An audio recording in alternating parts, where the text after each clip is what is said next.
been through the journey of, the acne and the teenage years, even with boys. So you just literally start from base, talk to them, find out and advise on a skin routine that is good for their skin, and put them away from all the false information that they have out there that is actually making their skin worse. Skin cancer affects everyone. Absolutely. It's very, very saddening. So yes, you do need sun protection, whether you grew up here, your great-grandparents grew up here. It's important that every day before you go up, you've got sun protection on. And there has been a lot of attention towards skincare routine and regimens. So what's your take on that? To be specific, like people use different products and they keep on trying different things just to see which suits them the best, and it sometimes affects them negatively. So how should they go about it? What is your advice to such individuals? You know what? We've had recently a surge in patient success stories at Malak with skincare. And honestly, I'm going to pass this question on to Mom because she's been doing amazing with that. I think for me, it was so sad. As we said at the beginning, a lot of time you need to listen to your patients. You need to listen to what is their complaint. Going back to the same story, linking to social media, expectations, things that are forced down on you, that you have to be of a certain thing. So it could be broken down to so many categories. Either you're not happy with your skin color or whatever your skin condition is. For me, I always go back to the genuine issues. People with chronic acne, for instance, we've had a lot of them. So then they follow social media, then they're using stuff that are not supposed to be used, and some that are using creams that have steroid base in them because they've been told you can use this. So when we've taken the time to literally just listen to them, find out what their own problem is, find out what their skin is it oily, is it dry, was it started because of this, what is their diet like, doing a proper one-on-one, which we say, I look at them and I look at all these beautiful young women that having such low esteem, like they'll burst into tears and say, you don't understand, I've been doing this for months, and I go out and I feel like I need to hide my face, and it breaks my heart because I've got 3 beautiful daughters and I've got a son, and we've been through the journey of, the acne and the teenage years, even with boys. So you just literally start from base, talk to them, find out and advise on a skin routine that is good for their skin, and put them away from all the false information that they have out there that is actually making their skin worse. And with just those few steps, Rohan, it wasn't anything complicated. The scrubbing, the exfoliating, the using the products how it should be, if it's allowed in the sun, not in the sun, the sunblock and whatever. And it's brought out amazing results. And when they come back and I get a hug and I'm told, and then the walking in after a couple of weeks, and the person that came before who wouldn't even look you in the face and was conscious of how his skin is, and now walks in and she's like strutting into your office and this huge smile on her face. I cannot explain to you how happy it makes me. But the message I always let them carry, there's so much to talk about on this, is that you need to love yourself the way you are. You see, a pharmacy, it's not only about medicine. It's the first point of contact for anyone feeling that low. It could be emotionally, mentally, physically. They just need to know that someone there is hearing them and saying something. So for me, I call it the family of Malak, because it's not only about the drugs, it's about me giving back to them what I've seen over the years, be it with my family, with the people over the counter, with so many experiences, and hoping that can make a difference. So I tell them it's about loving yourself for who you are. The tone of your skin, the color, the acne on your face that does not make who you are. You are beautiful just the way you are. And once you see that and you love yourself for who you are, then the whole world is going to see you that way. And if that person is not going to love you for what you are, then they don't deserve to be in your life. Bit of women empowerment. I can't stand this insecurity. Women are wonderful the way we are. We don't need anyone to tell us how we should be, if you see what I mean, in a positive tone.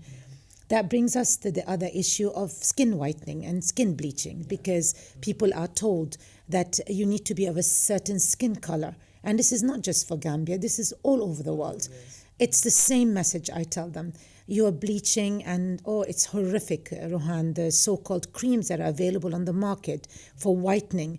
When you go and look at the actual ingredients, you've got things like clobetasol and betamethasone and hydroquinone mixed together in seriously toxic, detrimental creams that will lead not only to destroying your face, but also to skin cancer and so many other diseases. So then you're telling them, number one, the color of your skin is who you are. You are beautiful just the way you are. Whatever shade you are, that's who you are. And it's important for people to say, when you say black is beautiful, whatever, it's not color. Whatever we are, it does not make us. It does not define where we are in our status in the world. I am this color, I am beautiful the way I am, and this is the way I want to be. You keeping your skin washed and toned and glowed and having that beautiful glow and the self-confidence that comes from inside. This is what glows on your face, not me putting a ton of makeup and saying, oh, I've just bleached in. People see that glow that you have, that self-confidence that you see. And I'm hoping that's what I've raised in my kids and for every member of the Malak family, I call them. And they're all my daughters and they're all my sons and even the young men.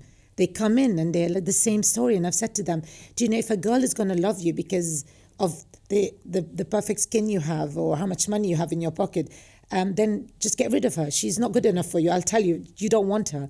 So I've also seen the difference. So you send a message of your health, your being, your holistic. You also send a message of self-esteem and knowing your worth, Rohan. It's important for all of us to know we don't need social media, other people, aunties, uncle, or whatever someone wants to tell you. We can take the good. We can empower, get better. But they don't determine who we are as people. We determine who we are. And we bring out the best on ourselves. So as it is with skin cancer, with the sun protection, I'll move that to you to finalize for Rohan, the importance. But I think for me, I want to give the message of loving yourself for who you are. Definitely. And I think, Mom, as well, in terms of the stigma that comes attached to acne, you mentioned women, okay, but we found that men find it quite difficult to come in as well. Absolutely. Or twice as difficult because they're embarrassed. And there's that stigma attached to it. Why would men self-care? You know, why you're a man, deal with it. Your skin's the way it is. But that's not what we're trying the message we're trying to spread here. So breaking down that stigma bit by bit with every single patient that comes into our doors, when, you know, as men, then when they feel confident and it works for them, then hopefully they're spreading that message on to their friends and family members. Absolutely. And as a whole, just to say that self-care and taking care of yourself, both physically and mentally, is very, very important. He already touched on skin cancer. So can you tell us about that? You know, sometimes it's said the sun can cause cancer. And at the same time, you know, it is claimed that sun is good for body. So what is the borderline that we should draw? And so I think definitely when they say the sun is good for the body, they talk about vitamin D, right? So we need vitamin D for our basic sort of bodily functions, bone strength, skin, that sort of stuff. So yes, you need the sun, absolutely true, to get that vitamin D. I mean, in the UK, for most of the winter months, when it's depressing and cold, they kind of supplement with vitamin D orally to make sure they get the adequate dosage. In the Gambia, you don't need to do that because you've got the sun. So yes, the sun is important for that, but also to prevent sort of skin cancer, which is very, very prevalent, you need to have sort of sun protection, don't you? So making sure that every day before you go out, you've got SPF on, whether it's sort of 50 or 30, whatever you've got on hand, to form a basic, you know, protection source. It's really, really important. And to make sure that, you know, it's applied everywhere and that's sort of visible. So face, neck, arms, and just because I think there's a big sort of a misconception about sort of skin color. I mean, I used to say this all the time to Mum when I was here in the Gambia before I moved away. I said, but Mum, you know, we're in the sun 24/7. We don't need sunscreen. And I've got my Gambian friends that go, yeah, we don't need sunscreen. You know, our skin color sort of absorbs it. It's fine. That's definitely not the message we want to spread. Skin cancer affects everyone. It's very, very saddening. So yes, you do need sun protection, whether you grew up here, your great-grandparents grew up here. It's important that every day before you go up, you've got sun protection on. And I also like to add on that men you know, like bald as well. I mean, I say that to my dad all the time and he hates hearing it. I'm like, before you go out, your head is exposed to the sun. It's the first point of contact. You need to put sunscreen on there. You know, it's really, really important. Or wear a cap, one of the two. Absolutely. So yes, in terms of the skin cancer, sun protection is really important. If you do put your sun protection, you will still get the benefits of the sun for the vitamin D that you absorb. Without the destructive ultraviolet light. Absolutely. And making sure that the higher the SPF factor, the better. So I always say sort of 50 onwards. Definitely for us here in Gambia, 50 is really, definitely really really warm. Need. Yeah. And in terms of skin cancer, actually Skin Cancer Awareness Month is in May, which ties in beautifully because it's next month. So one of the things that we wanted to talk about is sort of the skin cancer checklist. Do you want to add on that or should I? I said I am just in complete admiration of being a mother, watching her daughter and saying so eloquent. No, please, Mama, let us know. But yeah, this is up, Rohan. So it's really important. We've got sort of a skin cancer checklist. So all of my patients in the UK, if they ring me up and they say, Nour, I've got this new bump, or this is different, we go through a 7-point checklist. And if you score sort of 3 points or more on this 7-point checklist, then you need to speak to a doctor. So let me see if I remember this from the top of my head. But you've got sort of the color, the size, and the appearance. So these are the 3 ones that each carry 3 points.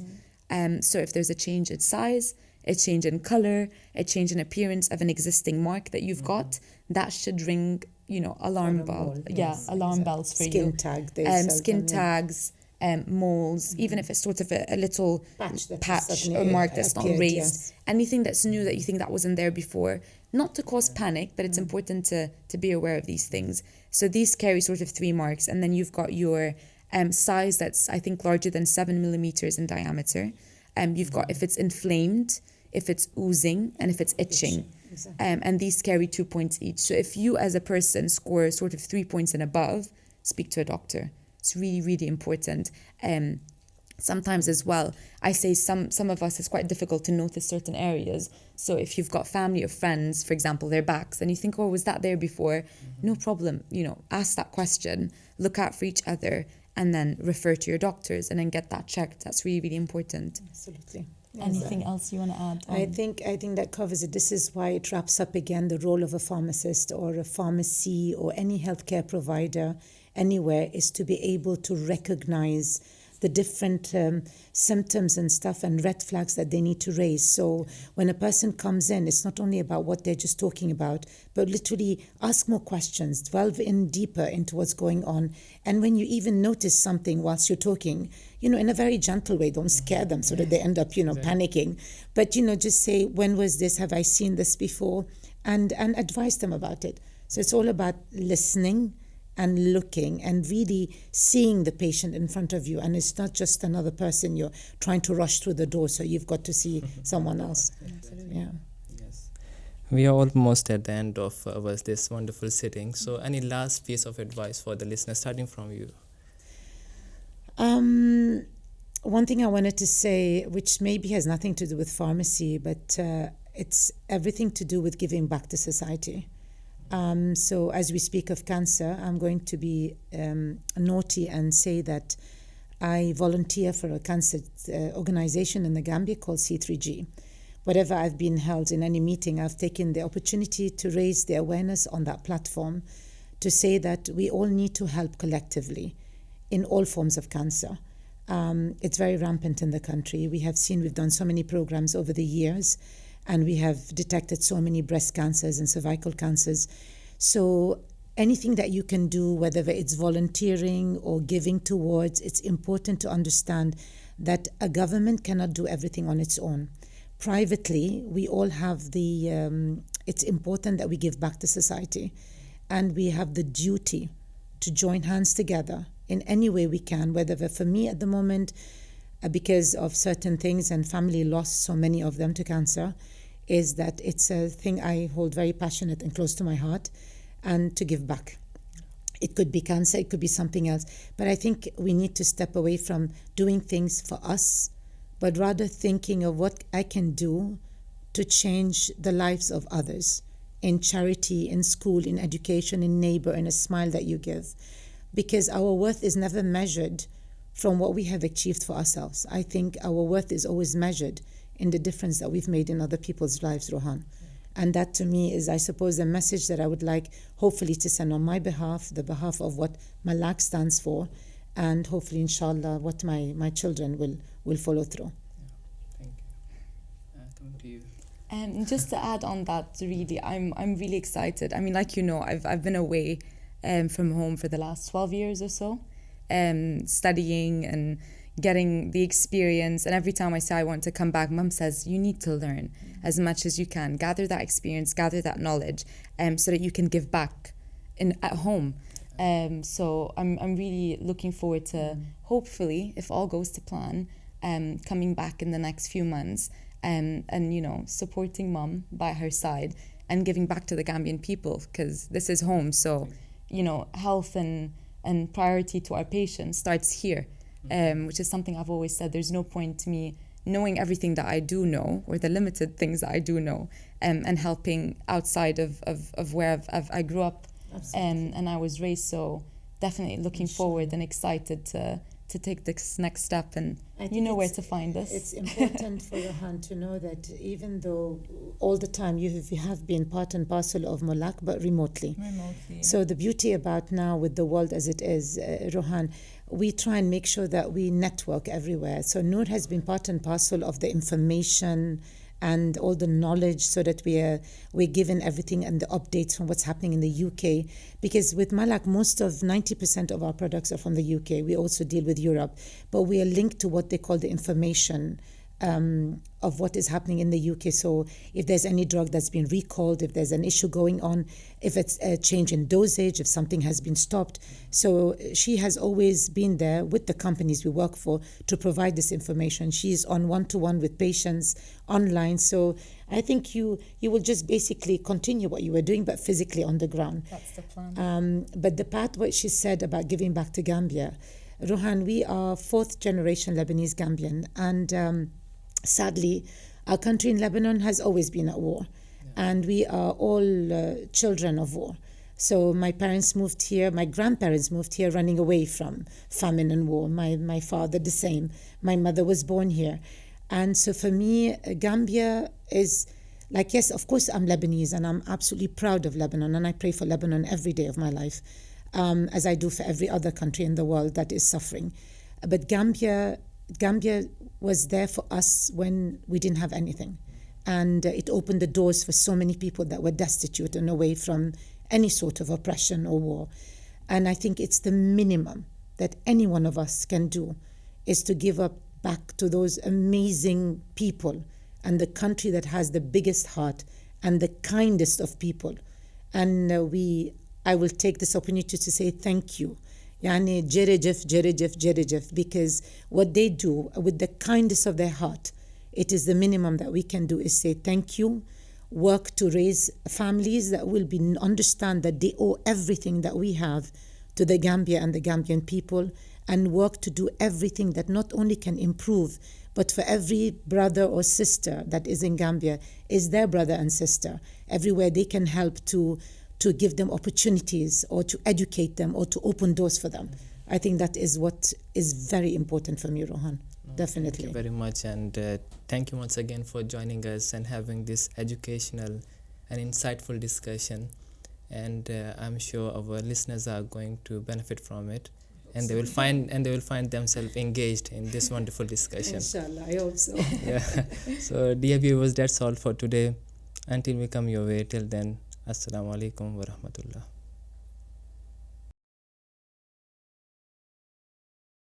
When you say that 1.7 million people are involved in agriculture, they're not all in production. The large majority of them are involved in trade, in the distribution. So most of these women you see on the side of the road that are selling these agricultural products, right? So the large majority are not in production. And even when they are in production, the quantity and the quality of what they produce, a large number of it is lost.